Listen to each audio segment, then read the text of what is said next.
Hi everyone, this is Akanksha. Welcome to my channel Best Study Corner and I hope you all are good. Guys, जैसे कि आप जानते हैं हम TGT, PGT and UGC net के previous year questions को discuss कर रहे हैं। तो गाइस चलिए हम अपने आज के सेशन में कुछ और क्वेश्चंस को डिस्कस करते हैं। ओके, तो अब हम आज का सेशन स्टार्ट करते हैं। तो गाइस हमारा जो फर्स्ट क्वेश्चन है वो मैच कराने के लिए। ओके, एक तरफ आपको दर्शन दिए गए हैं, वैदिक काल के जो 6 दर्शन होते थे ना, षट दर्शन जिनको हम बोलते हैं, तो और दूसरी तरफ उनके प्रणेता दिए गए हैं। ओके, और हमें इनको मैच कराना है। तो चलिए हम क्वेश्चन देख लेते हैं। क्वेश्चन है सुमेलित कीजिए प्रथम सूची द्वितीय सूची। ओके, प्रथम सूची जैसे कि मैंने आपको बताया षट दर्शन के बारे में, तो दर्शन दिए गए हैं कुछ, और द्वितीय सूची में प्रणेता। तो हमें इन्हें मैच करना है। तो जो प्रथम सूची के दर्शन है वो हैं वेदांत सूत्र, वैशेषिक सूत्र, योग सूत्र और पूर्व मीमांसा। ओके, और द्वितीय सूची में दिए गए हैं जैमिनी, पतंजलि, वादरायण, कणाद। ओके, तो चलिए अब हम मैच करा लेते हैं। वेदांत सूत्र की अगर हम बात करते हैं तो इसके प्रणेता कौन हो जाएंगे? वादरायण। ओके, वेदांत सूत्र को गाइस उत्तर मीमांसा भी बोलते हैं, याद रखिएगा। तो उसके प्रतिपादक या प्रणेता कौन है? वादरायण।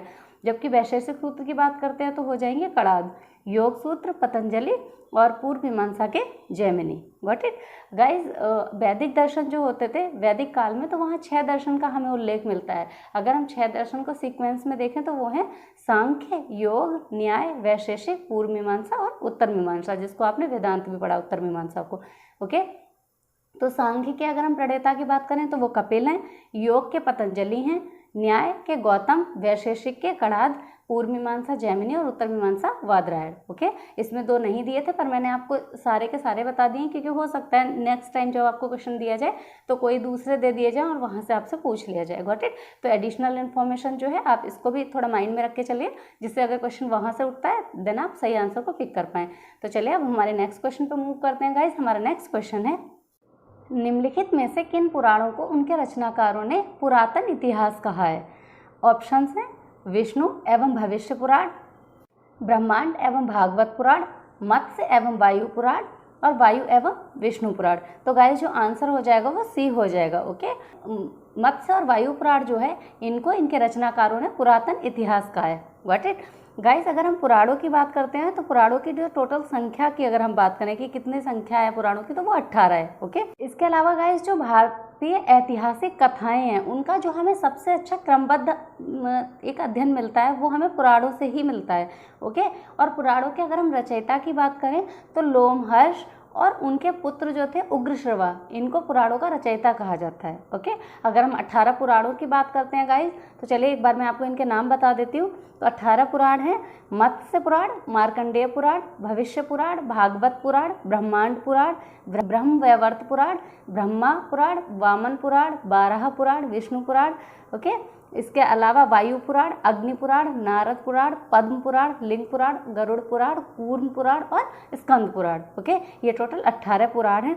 इसके अलावा अगर हम बात करें तो हाजरा जो थे उन्होंने 100 उप पुराणों की सूची भी दी है। गॉट इट, बट मेन जो है वो 18 ही हैं।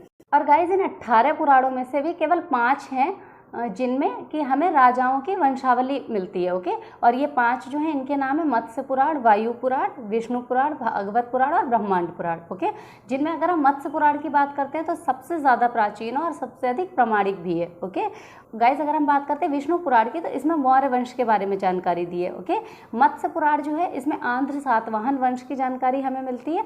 और अगर हम बात कर लें वायु पुराण की तो इसमें हमें गुप्त वंश के बारे में पता लगता है। ओके, तो चलिए अब हम हमारे नेक्स्ट क्वेश्चन पर मूव कर जाते हैं गाइस। तो हमारा नेक्स्ट क्वेश्चन है समाज के चतुर्विध वर्गीकरण का विचार प्राप्त नहीं होता है। ऑप्शंस हैं महाभारत के शांति पर्व में, विष्णु पुराण में, ऋग्वेद के पुरुष सूक्त में या फिर ऋग्वेद के नासदीय सूक्त में। तो गाइस जो आंसर हो जाएगा वो हो जाएगा ऋग्वेद के नासदीय सूक्त में। ऋग्वेद का जो नासदीय सूक्त है यहाँ से हमें चतुर्विध वर्गीकरण का विचार प्राप्त नहीं होता है। ओके, और गाइस अगर हम बात करते हैं कि चतुर्वर्ण व्यवस्था थी, इसका सबसे पहले हमें पता कहाँ से लगता है, तो इसका विचार जो है वो हमें ऋग्वेद के 10वें मंडल के पुरुष सूक्त में मिलता है। ओके, और गाइस जो ये 10वें मंडल का पुरुष सूक्त था इसमें बताया गया था कि परमपिता विष्णु जो हैं उनके मुख से ब्राह्मण की उत्पत्ति हुई है, भुजाओं से क्षत्रिय की, ओके, उदर से वैश्य की और पैरों से शूद्र की उत्पत्ति हुई है। गॉट इट, आई होप आपको क्लियर हुआ है। तो चलिए अब हमारा नेक्स्ट क्वेश्चन डिस्कस कर लेते हैं गाइज। तो हमारा नेक्स्ट क्वेश्चन है निम्न में से कौन सा कथन ऋग्वैदिक स्त्रियों के लिए असत्य है? ओके, ऑप्शंस हैं, कन्याओं को अपना पति चुनने की पूर्ण स्वतंत्रता थी। सेकंड ऑप्शन है ऋग्वैदिक युग में बाल विवाह प्रचलित नहीं था। थर्ड, ऋग्वैदिक युग जो था वहाँ पर्दा प्रथा जो थी वो अस्तित्व में थी। और फोर्थ ऑप्शन है स्त्रियां यज्ञों तथा सभा समिति में की बैठकों में भाग लेती थी। तो गाइस जो हमारा आंसर हो जाएगा कि जो गलत है वो है सी, ऋग्वैदिक युग जो था उसमें पर्दा प्रथा अस्तित्व में थी। ये गलत हो जाएगा क्योंकि ऋग्वैदिक युग में पर्दा प्रथा अस्तित्व में नहीं थी। ओके, आपने गार्गी, अपाला, घोषा जैसी कई सारी विदुषी स्त्रियों के भी नाम पढ़े होंगे जब आपने वैदिक पीरियड को स्टडी किया होगा, तो हमें पता लगता है कि वहाँ उस टाइम पर्दा प्रथा नहीं थी। ओके, बाकी जो ऑप्शंस हैं गाइस वो सही हैं। जो कन्याएं होती थी उन्हें अपना पति चुनने की स्वतंत्रता थी, बाल विवाह प्रचलित नहीं था। इसके अलावा स्त्रियां जो थी वो यज्ञों और सभा समिति की बैठकों में भाग लेती थी। ओके, अभी हमने नाम लिया ही था, अपाला, घोषा, लोपामुद्रा, गार्गी, ये सारी बहुत सारी विदुषी स्त्रियां थी जो कि उस टाइम यज्ञों में सभा समिति की बैठकों में भाग लेती थी, शास्त्रार्थ करती थी, है ना। तो चलिए अब हम नेक्स्ट क्वेश्चन डिस्कस करते हैं गाइस। हमारा नेक्स्ट क्वेश्चन है निम्नांकित में से कौन सा युग्म सुमेलित नहीं है? ओके, एक तरफ गाइस इसमें जो हमें दिए हुए हैं तो वेद दिए हैं और उनका उपवेद दिए हैं। ओके, चारों जो वेद हैं उनके अपने अपने उपवेद भी होते हैं, तो इसमें वही दिए हुए हैं और हमसे पूछा है कि कौन सा गलत है। तो ऑप्शंस जो हैं चलो हम इनको देख लेते हैं। तो पहला जो दिया है वो दिया है सामवेद का गंधर्व वेद, सेकेंड दिया है अथर्ववेद शिल्पवेद, थर्ड ऋग्वेद का तंत्रवेद एंड फोर्थ दिया है यजुर्वेद का धनुर्वेद। तो गाइस जो इसमें गलत है वो है ऋग्वेद का तंत्रवेद। ऋग्वेद का उपवेद जो है वो आयुर्वेद है, ओके, ना कि तंत्रवेद है। Got it. बाकी सारे सही दिए। सामवेद की अगर हम बात करते हैं तो इसका उपवेद गंधर्व वेद ही है, ओके, यजुर्वेद का धनुर्वेद है और अथर्ववेद का शिल्पवेद है। Got it. तो चलिए अब हमारा नेक्स्ट क्वेश्चन डिस्कस कर लेते हैं गाइस। तो हमारा नेक्स्ट क्वेश्चन है राजत्व की दैवी उत्पत्ति का सिद्धांत प्रथम बार पाया जाता है ऋग्वैदिक साहित्य में, उत्तर वैदिक साहित्य में, जैन साहित्य में या फिर बौद्ध साहित्य में? तो गाइस जो आंसर हो जाएगा वो हो जाएगा उत्तर वैदिक साहित्य में। ओके, राजत्व के दैवी उत्पत्ति के सिद्धांत की अगर हम बात करें तो ये हमें उत्तर वैदिक साहित्य में मिलता है। उत्तर वैदिक साहित्य में अगर हम बात करें तो ऐतरेय ब्राह्मण, ओके, इसमें सबसे पहले राजत्व के दैवी उत्पत्ति के सिद्धांत की बात की गई है। ओके, तो चूंकि ऐतरेय ब्राह्मण जो है वो उत्तर वैदिक कालीन साहित्य है तो इसलिए आंसर जो है वो उत्तर वैदिक साहित्य हो जाएगा। ओके गाइस, अगर हम बात करते हैं ऐतरेय ब्राह्मण की तो इसमें राज्याभिषेक के नियम तथा कुछ प्राचीन अभिषिक्त राजाओं के नाम भी दिए गए हैं। ओके, इसके अलावा ऐतरेय ब्राह्मण जो है इसमें कहा गया है कि समुद्र पर्यंत पृथ्वी का शासक एकराट होता है। ओके, ऐतरेय ब्राह्मण जो है इसी से पता चलता है कि अजीगर्त जो थे उन्होंने अपने पुत्र शुनहशेप को 100 गायें लेकर बलि के लिए बेच दिया था। ओके, उसमें एक जगह पे ये उल्लेख आता है। इसके अलावा ऐतरेय ब्राह्मण में ही कन्या को चिंता का कारण भी माना गया है। Got it. तो अगर कहीं से भी कोई भी फैक्ट आपसे पूछ लिया जाएगा तो वो आप डायरेक्टली बता सकते हैं, इसलिए मैंने ये इन्फॉर्मेशन आपके साथ शेयर की। तो चलिए अब हम नेक्स्ट क्वेश्चन देखते हैं गाइज। हमारा नेक्स्ट क्वेश्चन है निम्नांकित में से दायभाग का लेखक कौन था? विज्ञानेश्वर, विश्वरूप, जीमूतवाहन या फिर कुलूक भट्ट? तो गाइस जो आंसर हो जाएगा वो क्या हो जाएगा? जीमूतवाहन। ओके, अगर हम बात करते हैं दायभाग की तो दायभाग जो है वो जीमूतवाहन ने लिखी है और ये एक प्राचीन हिंदू धर्म ग्रंथ है। ओके, और इसके मत, ये जो दायभाग है इसके मत का अगर हम प्रचार की बात करें तो इसके मत का प्रचार जो है वो बंगाल में है। ओके, और गाइस दायभाग का जो शाब्दिक अर्थ होता है वो होता है पैतृक धन का विभाग, अर्थात बाप दादे या संबंधी की संपत्ति का पुत्रों या फिर उसके संबंधियों में बांटे जाने की व्यवस्था। ओके, तो दायभाग अगर पूछा जाए किससे रिलेटेड है तो संपत्ति के बंटवारे से संबंधित ही एक ग्रंथ है। Got it. और ये एक हिंदू धर्म ग्रंथ है। चलिए तो अब हम हमारा नेक्स्ट क्वेश्चन डिस्कस करते हैं गाइज। हमारा नेक्स्ट क्वेश्चन है वेदों से संबंधित निम्नलिखित कथनों पर विचार कीजिए। उनमें सबसे प्राचीन ऋग्वेद है और सेकंड दिया हुआ है कि सामवेद जो है वो पाली में है। ओके, अब ऑप्शन हमें दिए, नीचे दिए गए कूट का प्रयोग करके सही उत्तर का चयन कीजिए। केवल एक सही है, केवल दो सही है, एक और दो दोनों सही है, या फिर ना ही एक सही और ना ही दो सही है। तो गाइस जो आंसर हो जाएगा वो क्या हो जाएगा? केवल एक सही है। ओके, कि सबसे प्राचीन वेद जो है वो कौन सा है? ऋग्वेद है। ओके, बाकी अगर बात करते हैं सामवेद पाली भाषा में तो गलत है क्योंकि सभी वेद जो हैं वो किस भाषा में लिखे गए हैं? संस्कृत भाषा में लिखे गए हैं। ओके, अगर गाइस वेदों की बात करें तो हमें पता है कि ये भारत के सबसे प्राचीन धर्म ग्रंथ हैं। इसके अलावा इनके संकलनकर्ता की बात करते हैं तो महर्षि कृष्ण द्वैपायन वेद व्यास जो हैं उनको वेदों का संकलनकर्ता माना जाता है। और गाइस वैदिक युग की जो सांस्कृतिक दशा थी उसका ज्ञान का एकमात्र जो स्रोत है वो सिर्फ वेद ही है ना। इसकी वजह से इनका ऐतिहासिक महत्व जो बहुत अधिक हो जाता है। ओके, बाकी आपको पता ही है कि इनकी संख्या 4 होती है, Rigveda, Samaveda, Yajurveda and Atharvaveda. Got it. तो चलिए हमारे नेक्स्ट क्वेश्चन पे मूव करते हैं गाइस। हमारा नेक्स्ट क्वेश्चन है निम्नलिखित में से कौन सा मनुस्मृति में मिश्रित जातियों को दिए जाने वाले विभिन्न दर्जों के संबंध में सही नहीं है? ऑप्शंस हैं। पहला ऑप्शन है वर्ण व्यवस्था में एक दर्जा कम की पत्नी से जन्मे बच्चों को द्विजों के भाग के रूप में स्वीकृति मिलती थी। सेकंड है वर्ण दर्जे के हिसाब से 2 या 3 डिग्री नीचे की महिला से जन्मे बच्चों से शूद्रों में एक नया समूह निर्मित होता था। थर्ड है यदि महिला का संबंध दर्जा पुरुष के दर्जे से ऊंचा होता था तो ऐसे विवाह की संततियों को माता पिता के दर्जे से नीचे रखा जाता था। एंड फोर्थ जो है वो है अनुलोम विवाह को प्रतिलोम विवाह की अपेक्षा कहीं अधिक पवित्र कानून या उल्लंघन करने वाला माना जाता था। ओके, तो गाइस जो हमारे यहाँ आंसर हो जाएगा वो क्या हो जाएगा? डी हो जाएगा। ओके गाइस, अगर हम बात करते हैं वर्ण व्यवस्था की तो मनुस्मृति जो है उसमें वर्ण व्यवस्था का विस्तार से वर्णन मिलता है। ओके, और मनुस्मृति की बात करें तो एक हिंदू प्राचीन धर्मशास्त्र है। इसे मानव धर्मशास्त्र मनु संहिता के नाम से भी जाना जाता है। ओके, इसमें बताया गया है कि जो एक दर्जा कम की पत्नी से जन्मे बच्चे होंगे उन्हें द्विजों के भाग के रूप में स्वीकृति मिलेगी। ओके, और इसके अलावा वर्ण दर्जे के हिसाब से 2 या 3 डिग्री नीचे की महिला से जन्मे बच्चों से शूद्रों में एक नया समूह निर्मित होता है, यह भी इसमें बताया गया है। यह भी बताया गया है कि यदि महिला का संबंध दर्जा पुरुष के दर्जे से ऊंचा होता है तो ऐसे विवाह की संततियों को माता पिता के दर्जे के नीचे रखा जाएगा। ओके, और गाइस जो ये फोर्थ ऑप्शन दिया है ना ये गलत हो जाएगा। Got it? क्योंकि गाइस इसमें उल्टा दे रखा है। इसमें दे रखा है अनुलोम विवाह को प्रतिलोम विवाह की अपेक्षा कहीं अधिक पवित्र कानून का उल्लंघन करने वाला माना जाता था, तो ऐसा नहीं है, बल्कि प्रतिलोम विवाह जो था उसे अनुलोम विवाह की अपेक्षा कहीं अधिक पवित्र कानून का उल्लंघन करने वाला माना जाता था। ओके, और आपको अगर याद आ रहा हो तो प्रीवियस सेशन में बता चुकी हूँ कि अनुलोम विवाह और प्रतिलोम विवाह क्या होते थे।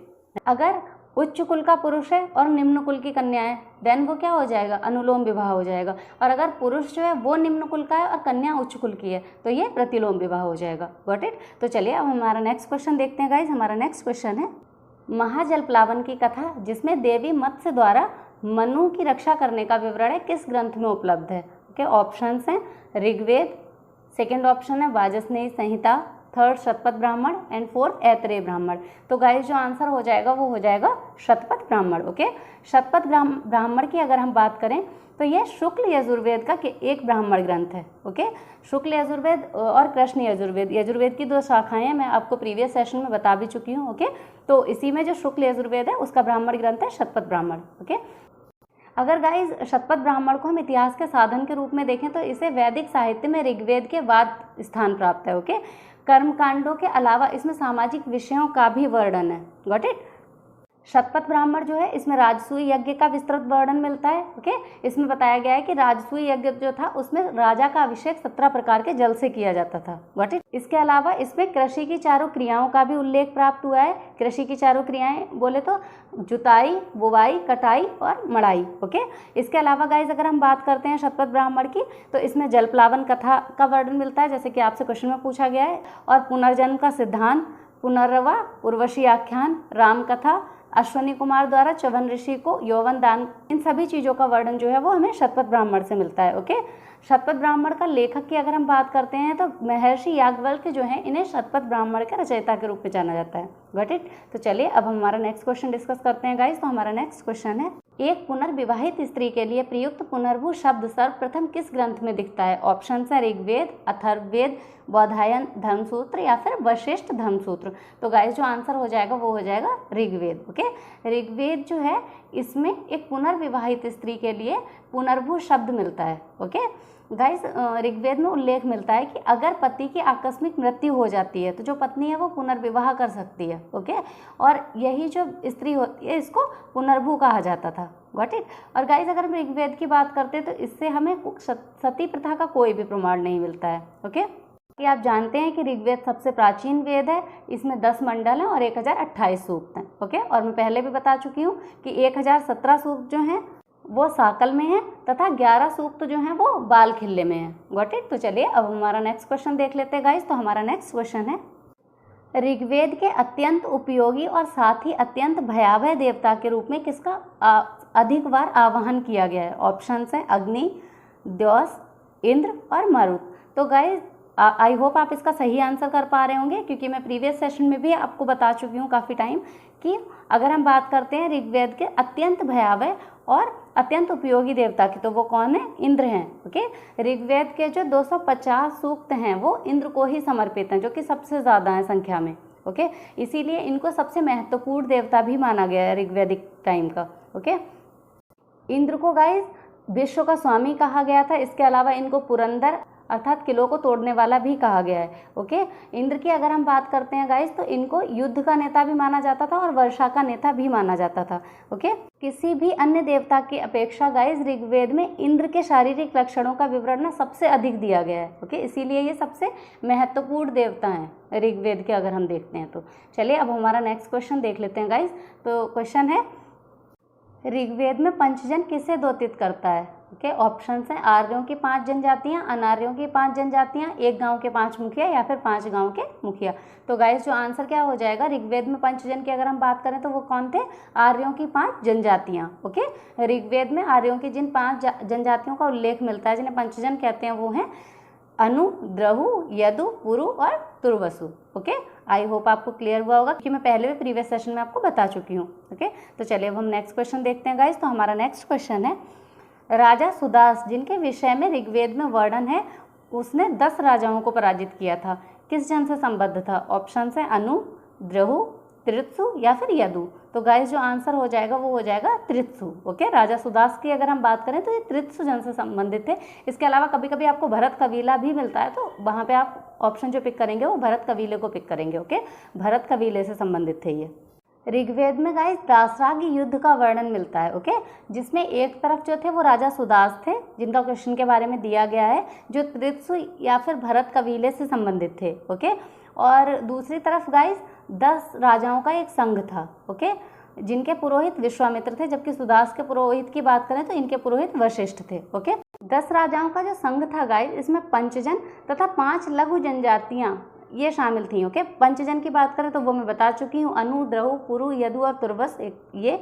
और 5 जनजातियों की अगर हम बात करते हैं तो वो थी अनिल, पक्त, भलानस, शिव तथा विषाडिन। ओके, ये तो एक तरफ ये 10 राजाओं का संघ था और दूसरी तरफ भरत कबीले या फिर तृत्सु जन के जो राजा थे वो सुदास थे। ओके, तो इनके बीच युद्ध हुआ था और यह युद्ध परुश्री, जिसको आज हम रावी नदी के नाम से जानते हैं, इसके तट पर हुआ था और इसमें सुदास की विजय हुई थी। ओके, और बाकी जो 10 राजाओं का संघ था वो पराजित हो गया था। Got it? आई होप आपको क्लियर हुआ है। तो चलिए अब हम नेक्स्ट और लास्ट क्वेश्चन डिस्कस करते हैं। तो आज का हमारा लास्ट क्वेश्चन है गाइज, निम्नलिखित स्थलों में से कहाँ पर सबसे पहले चित्रित धूसर मृदभांड यानी PGW का प्रमाण मिला है? ओके, ऑप्शंस हैं अहिच्छत्र, अतरंजी खेड़ा, हस्तिनापुर या फिर श्रावस्ती। तो गाइज अगर हम आंसर की बात करते हैं तो वो हो जाएगा अहिच्छत्र। ओके, अहिच्छत्र जो है गाइज ये उत्तर प्रदेश के बरेली जिले में स्थित है। ओके, और गाइज इस अहिच्छत्र नाम के टीले से पहली बार चित्रित धूसर पात्र परंपरा प्रकाश में आई थी 1940 से 1944 में उत्खनन के दौरान। ओके,